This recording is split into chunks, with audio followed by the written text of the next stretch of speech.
One of the greatest truths a narcissist hopes you never discover is that their power has never truly belonged to them. It is always dependent on your participation. That may sound surprising because when you are living inside the relationship, it feels as though they hold all the control. They seem to decide whether there will be peace or conflict, affection or rejection, praise or criticism. Their moods dictate the atmosphere in the room. And over time, you begin adjusting your own thoughts, feelings, and behavior just to prevent the next emotional explosion. Gradually, you start believing that they possess some kind of extraordinary influence over you, but they do not.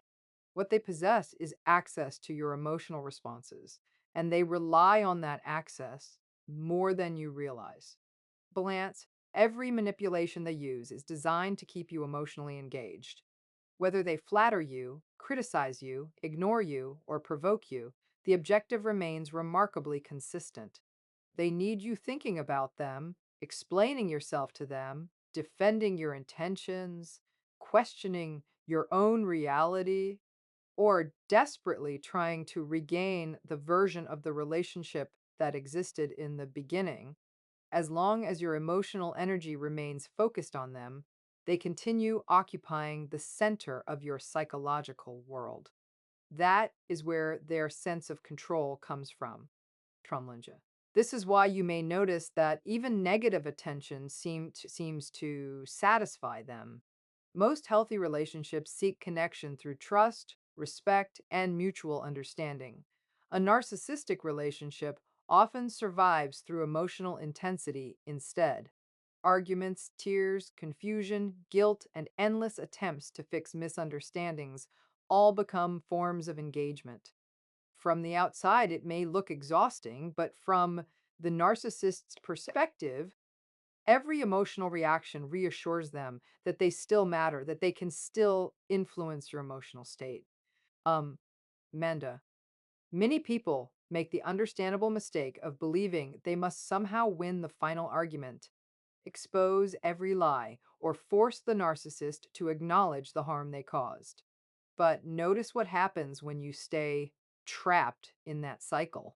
Your attention remains fixed on proving something to someone who has very little interest in genuine accountability. The emotional investment continues, and with it, the dynamic remains alive. The narcissist may appear angry or defensive, but beneath that reaction is something they depend on: your continued involvement. Blend. The real shift begins when your emotional life no longer revolves around managing theirs. This does not mean becoming cold or pretending you never cared. It means recognizing that your emotional stability cannot depend on someone who repeatedly disrupts it. It means refusing to measure your worth by their approval, your reality by their version of events, or your future by their willingness to change. That kind of emotional independence is not dramatic. It is often quiet. It happens in small moments when you stop explaining yourself, stop chasing clarity from someone committed to confusion, and stop handing over your peace every time they provoke you. Blant. That is the truth they hope you never learn, because the moment you stop supplying the emotional energy that sustains their control, the foundation of their power begins to disappear. There is another truth that completely changes the way you understand narcissistic behavior, and it is this: the narcissist is far less threatened by your anger than by your emotional detachment. Most people assume that standing up to a narcissist means fighting harder, arguing more effectively, or finally delivering the perfect speech that exposes every contradiction and every lie. It feels natural to believe that if you can just find the right words, they will have no choice but to understand the damage they have caused.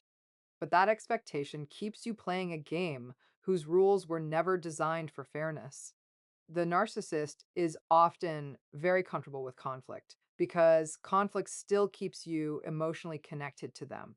And think about what happens after an argument. You replay the conversation in your mind. You wonder what you should have said differently. You imagine future conversations where you finally prove your point. You analyze every text message, every facial expression, every moment that felt confusing. Even when they are not physically present, they continue occupying your mental space.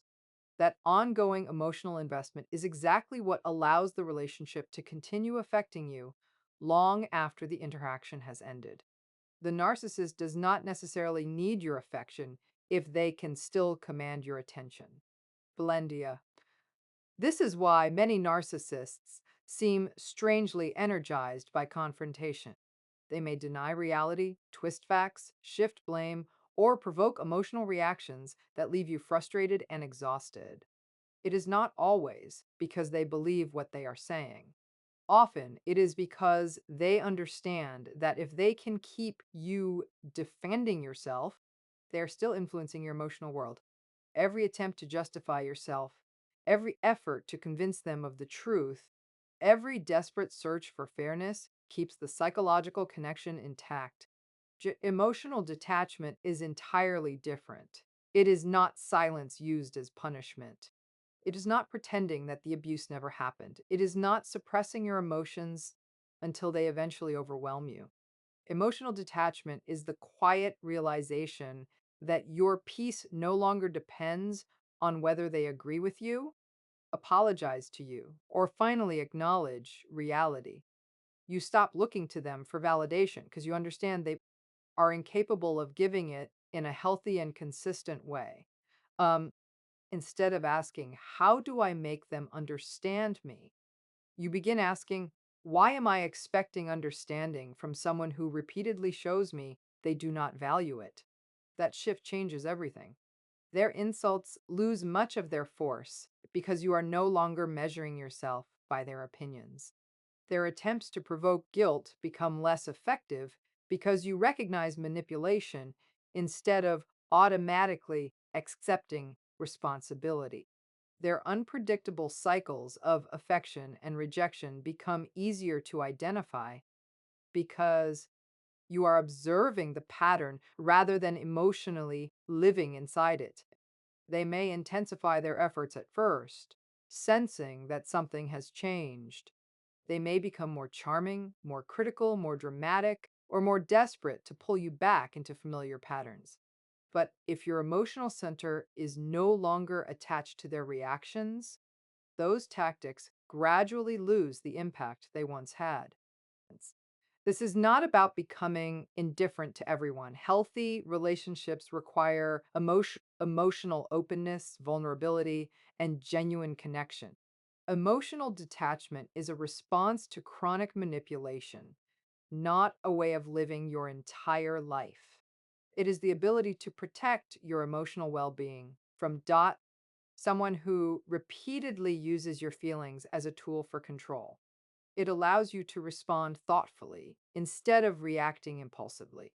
It creates the space where healing begins and where your decisions are guided by self respect rather than fear. Lamd, the greatest victory is not winning the argument. It is reaching the point where you no longer need to. There is one more truth that many people do not recognize until they have already spent years trying to recover, and it is this: the identity the narcissist created for you was never your true identity. One of the most damaging aspects of narcissistic relationships is that they rarely begin with obvious control. They often begin with admiration, intense attention, and the feeling that someone finally sees you in a way no one else ever has. But gradually, almost without noticing, that admiration becomes evaluation. The compliments become conditional. The approval becomes something you have to earn.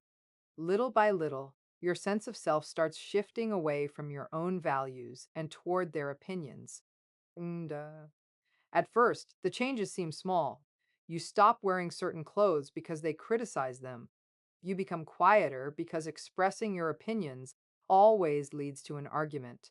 You avoid hobbies, friendships, or career opportunities because they somehow make the narcissist uncomfortable. So, Over time, these adjustments no longer feel like choices, they become habits.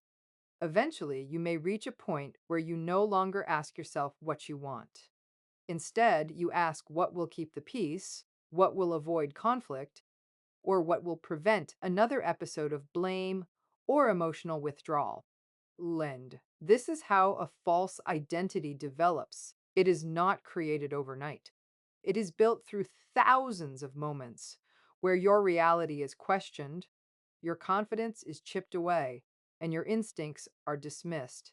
When someone repeatedly tells you that you are too sensitive, too emotional, too selfish, too demanding, or never good enough, there is a part of the human mind that begins to wonder if those statements might be true. Gaslighting is so powerful because it does not simply distort your perception of events, it gradually distorts your perception of yourself. Menda, many survivors describe reaching a point where they no longer recognize who they have become. They feel anxious, making simple decisions. They apologize constantly, even when they have done nothing wrong. They second guess their memories, question their judgment, and seek reassurance for things they once handled confidently. This is not evidence that they are weak. It is evidence that they have spent years adapting to an environment where trusting themselves was repeatedly punished. Dashed. And the healing process, therefore, is not about becoming someone new. It is about remembering who you were before someone convinced you that your worth depended on meeting impossible expectations. It is about rediscovering the qualities that were never actually lost, only buried beneath fear, self doubt, and emotional exhaustion. Your kindness was not weakness, your empathy was not a flaw. Your desire for connection was never something to be ashamed of. These qualities simply became vulnerable in the hands of someone who viewed them as opportunities for control instead of gifts to be respected. Lamdia, as you begin rebuilding your identity, you may notice something unexpected. The people who truly care about you do not require you to shrink yourself in order to feel comfortable. They do not demand constant proof of your loyalty or force you to question your own reality. Healthy relationships allow your authentic self to expand rather than disappear. They encourage curiosity instead of fear, confidence instead of self doubt, and mutual respect instead of constant emotional negotiation. Zeg, one of the most empowering moments in recovery comes when you stop introducing yourself through the labels someone else placed on you. You stop carrying the descriptions they repeated so often that they started sounding like facts. Instead, you begin defining yourself through your own values, your own experiences, and your own choices. That process may take time, but every step you take toward trusting your own voice weakens the influence of the one that tried to replace it. Yeah, the person you have been searching for was never gone. They were simply waiting for you to believe in them again. Perhaps the most liberating truth of all is that your healing does not require the narcissist's permission. For so many people, recovery becomes delayed because they are waiting for one final moment that never arrives. They wait for the apology that will finally acknowledge the pain they endured. They wait for the admission that the manipulation was real. They wait for the day the narcissist accepts responsibility, shows genuine empathy, or suddenly becomes the person they hoped existed all along. It is completely understandable to want those things. Every human being wants their suffering to be recognized. Every person wants to believe that honesty and accountability will eventually prevail. But when you place your healing in the hands of someone who has consistently avoided accountability, you unknowingly give them one final form of control. Lenja, this is one of the cruelest traps within narcissistic relationships. Even after the narcissist can continue occupying your emotional world because you remain emotionally tied to an outcome they are unlikely to provide. You tell yourself that once they apologize, you will finally move on. Once they admit what happened, you will finally feel at peace. Once they understand your perspective, everything inside you will settle. Yet months or even years can pass while your life remains paused, waiting for a resolution that depends entirely on someone who has repeatedly shown dot that protecting their own image matters more than protecting the truth. Laned real healing begins when you recognize that closure is not something another person gives you. It is something you create for yourself. Closure is the moment you stop asking the person who caused the wound to become the one who heals it. Hmm? That realization is not easy because it asks you to let go of dot the fantasy that justice will arrive in the exact form you imagined. But letting go of that expectation is not surrender. It is freedom. It allows your energy to return to the only life you can truly influence, your own. Many people fear that moving forward without an apology somehow means the narcissist has won. In reality, the opposite is true. The narcissist's greatest advantage has always been convincing you that your emotional state depends on them. If they can make you believe that your peace requires their approval, their remorse, or their confession, then they remain psychologically present in your life. But the moment you decide that your future will no longer wait for their transformation, the balance of power changes. Your life is no longer organized around their choices. It becomes organized around your values, your boundaries, and your well being. That does not mean the pain disappears overnight. Healing is rarely a straight line. There will be days when old memories return, when self doubt resurfaces, fire turfation sighs, or when you wonder whether things could have been different. Where those moments are not signs that you are failing. They are reminders that recovery is a process of repeatedly choosing yourself, even when old emotional habits try to pull you backward. Every healthy boundary you maintain, every instinct you begin trusting again, and every decision you make from the place of self respect strengthens the life that manipulation once tried to take away. Blendy as you continue that journey, you begin noticing something remarkable. Oh! You laugh more freely because you are no longer measuring every word. You make decisions without constantly fearing someone else's reaction. You rebuild relationships where respect replaces control, where honesty replaces confusion, and where love is no longer something you have to earn by abandoning yourself. You discover that peace is not found in changing the narcissist. Peace is found in no longer allowing the narcissist to define your reality, and that is the truth they hoped you would never discover. Because the moment you choose yourself without waiting for their permission, you become truly free.